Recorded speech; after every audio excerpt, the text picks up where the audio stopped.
Hi everyone. So in today's video, I wanted to address a question that I get asked sometimes on social media and sometimes in other settings when I'm teaching classes or when I'm doing interviews, things like that. And basically, the question I get asked is, if these beings, if fairies, otherworldly beings, are so dangerous, then why do people connect to them, or why should people connect to them, specifically in the context of paganism or witchcraft?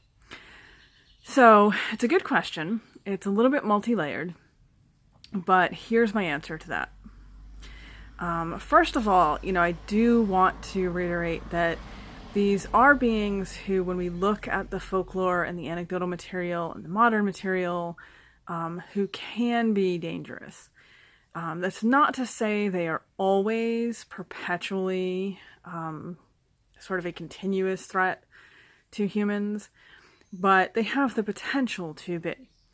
I often use sort of a very, very rough analogy of comparing them to sort of apex predators, wild animals, because I think that's the closest we can get in sort of human world terms to comparing them to something that human beings in the right context should understand can hurt us, but aren't necessarily going to go out of their way to hurt us unless we give them some sort of reason to. So certainly when we look at the folklore and the anecdotes and the material that we have to work with, there's potential with these beings for them to cause harm. Across sort of the bulk of what we would term the fairy faith, a lot of the actual practices that we have are aimed at either sort of warding against or protecting against these beings, keeping them from interfering in harmful ways with humanity, or at appeasing them, sort of giving them things or offering them things ahead of time so that they won't be motivated to interfere or intervene with humans in a negative way. And, this negativity can sort of run the gamut, everything from taking the nutritious essence out of food to fairly well known stealing infants, stealing children, stealing brides, borrowing musicians. If motivated to, they can bring illness, madness, death, all sorts of things along those lines. What motivates them to do those things is going to vary depending on which specific beings we're talking about. Because, of course, when we're looking at the subject of fairies, it's actually a wide range of beings within sort of that broad term. So if we're talking about something like the Dina Ushla, the gentry in Ireland, what's going to motivate them to cause harm to humans is usually humans either directly intervening in the fairies' business, the gentry's business, in a way that offends them, or interfering in places or things that the gentry feel belong to them in ways that offend them, and so then they sort of retaliate.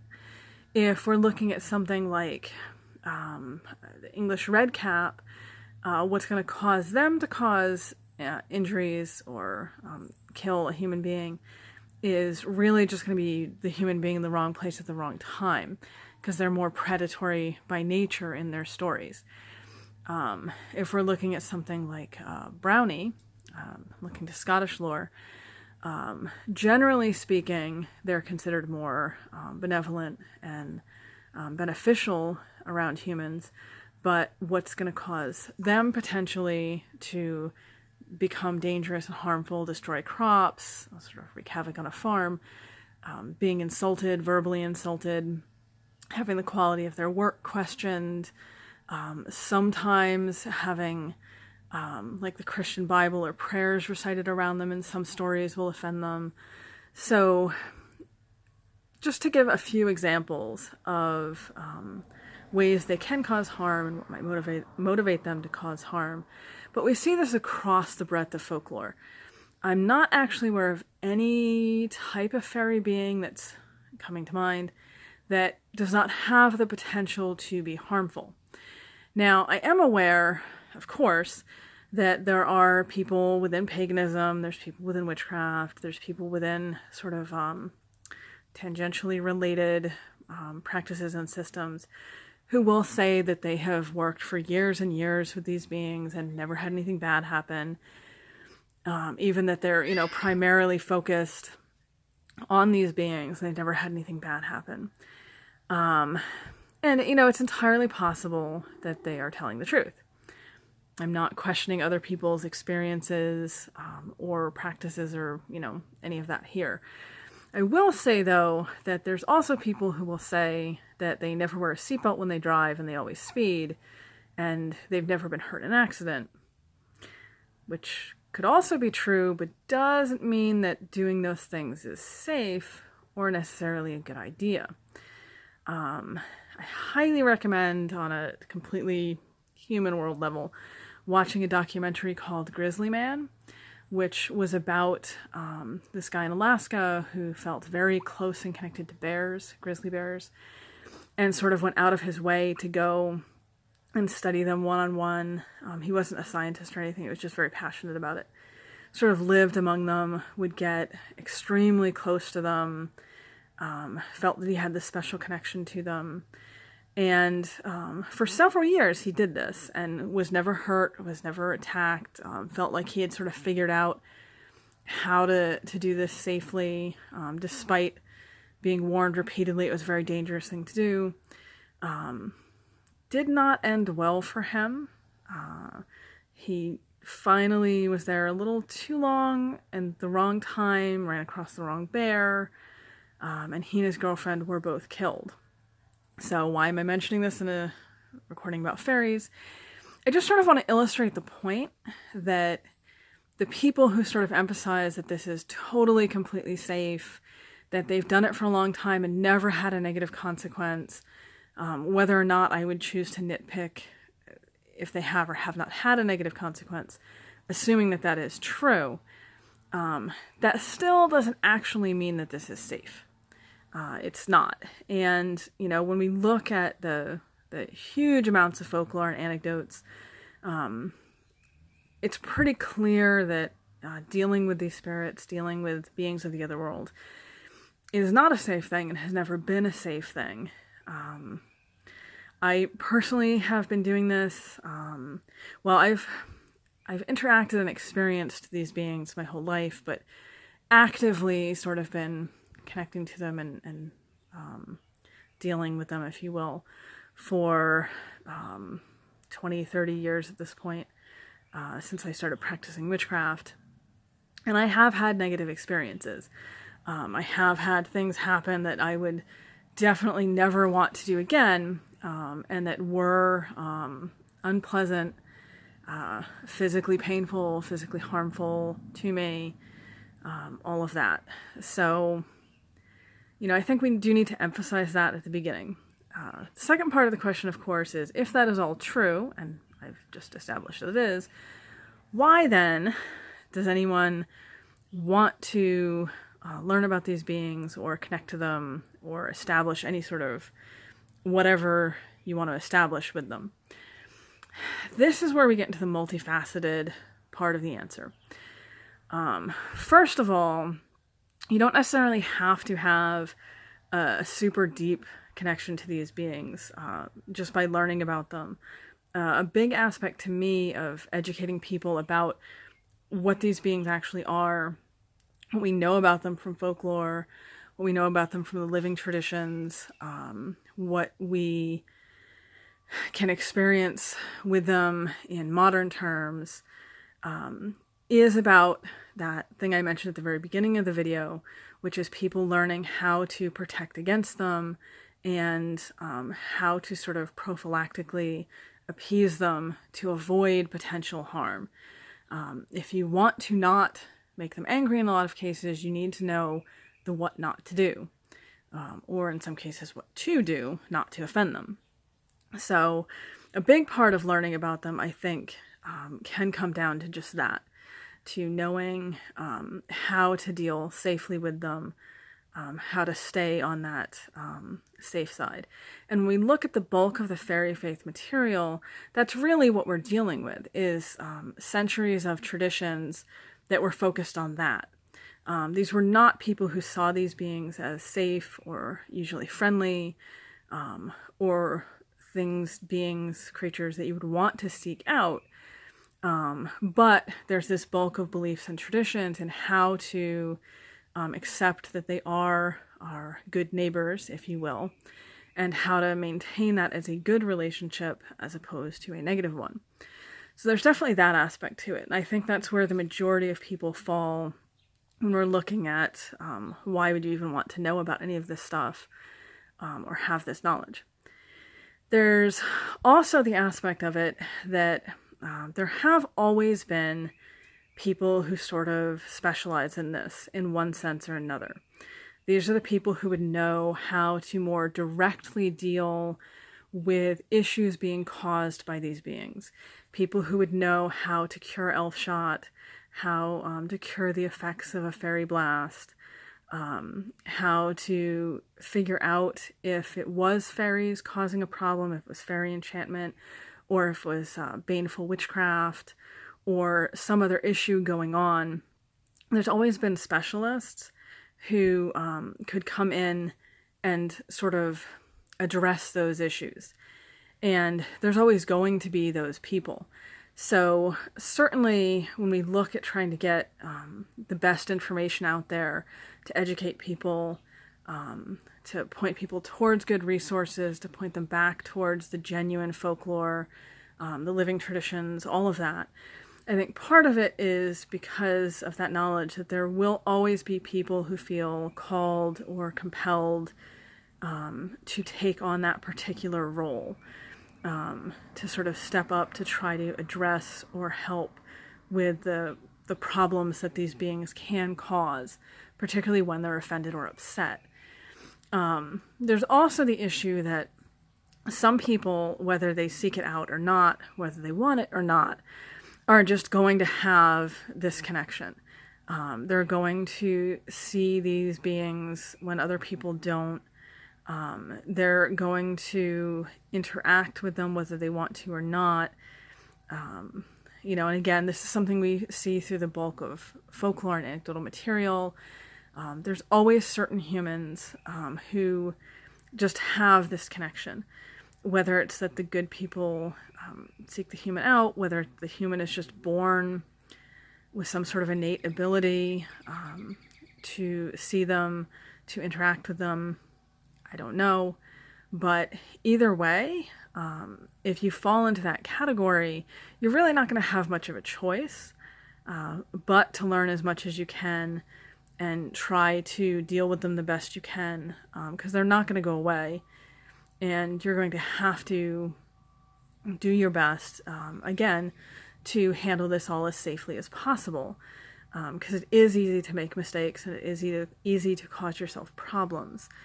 And, of course, we get into the final category, not necessarily because you have to or you're compelled to, and not necessarily because you feel called to sort of be the fairy fixer, if you will. But there's also just going to be people who feel that this is part of their spirituality. And, it's not up to me or anyone else necessarily to try to dissuade them or convince them that this is not or should not be part of their spirituality. We're at a time when that has already sort of been integrated into a lot of types of modern witchcraft, modern paganism, to a degree that I don't really think we can take it back out again. So there are going to be people who feel intrigued by fairies. There are going to be people who feel like they are on a path that incorporates these beings. And if that is you, if you feel like these are sort of integral to your spirituality or your witchcraft practice, then again, it's best to have the good solid information to work with and not some of the other material that's out there that is more twee in tone and takes more of that approach. This is entirely safe, and that the humans are in control. There's a lot of human centricism that goes on. This idea that everything's about humans, and every spirit and every otherworldly being wants to be helpful to humans, and humans are just at the center of everything. There's so much of that material out there that I think it's important to have that contrast out there, the other viewpoint, if you will. And of course, you know, when we look at fairies and witches in particular, that is a very historic thing. If you kind of look at some of the books behind me, well, not the Irish Text Society books, but some of the other books behind me, several of those titles are books that focus specifically on the idea of historic witches, early modern witches, and their connections to fairies, or at least discuss that sort of as part of the book. You know, Emma Wilby's book in particular, Cunning Folk and Familiar Spirits, gets into that quite a bit. And then she's not the only one on the market discussing it. So the idea that historic witches, particularly in Ireland and Scotland and England, have had this connection to fairies, have potentially gained some of their knowledge from fairies, may have sworn allegiance to the Queen of Fairies, or, you know, had other ties like that to them, is one that has a lot of precedent. And anything with that sort of precedent, I think we're going to see continued in the modern period. It's just sort of how people work. It's how spirits work. It's probably something that the good people themselves want to see continued if it's been successful for them in the past. I wouldn't want to speculate on what their motivation would be. But I think it's important when we look at all of these various reasons why people might want to connect to the good people, to understand that they are very multi-layered, that there are a lot of levels going on, that some of these things might interconnect with each other, and also to understand that just because this is potentially something that's dangerous does not necessarily mean it's something that we shouldn't do. I definitely don't think everyone should run out and start trying to make pacts with fairies, because that's a profoundly bad idea, but I think that it's going to happen, and there's going to be people always who are drawn to this for various reasons and interested in it. And as long as there are people who are interested in it as a spirituality or as something to incorporate into their witchcraft, it's important to have both the acceptance of the potential risk as well as the education to know how to sort of tread this path as safely as possible, with the understanding that as safely as possible is not 100% guaranteed safe. As I mentioned, I've been doing this for quite a while, and I have still managed to cause myself some serious issues. As I think I've mentioned in a previous video, I actually went blind for 3 days once when I had sort of I don't want to say offended exactly, but gone against the good people in a certain context, we'll put it like that. Inexplicably went to the ER. All they could say was that I had some sort of infection in my eyes that they could not explain, and they gave me ointment, which was kind of funny. The ointment did nothing. It finally went away when I basically apologized and started doing what I should have been doing the whole time. So, and that's me as someone who has a lot of experience with this and likes to think that I know what I'm doing. I still managed to cause myself a serious problem. So understanding that when I say, you know, doing this safely, there's only so safe that you're ever going to be when you're interacting with the good neighbors. There's always an element of risk. And again, if you look at the anecdotal accounts of early modern witches who dealt with fairies, you'll see the same thing. You'll see them also saying, even when they felt like they had a fairly good relationship with these beings, they occasionally were punished for various reasons, sometimes in ways that we would find, you know, pretty disturbing. So safe is a relative term.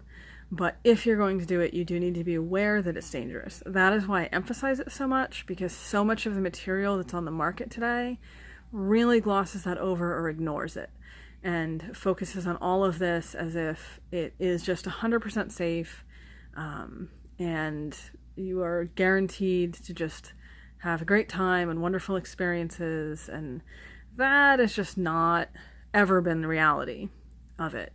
So I think it's important for people to understand that going forward and then make an educated decision. Do you just want to know enough to keep yourself out of trouble, hopefully?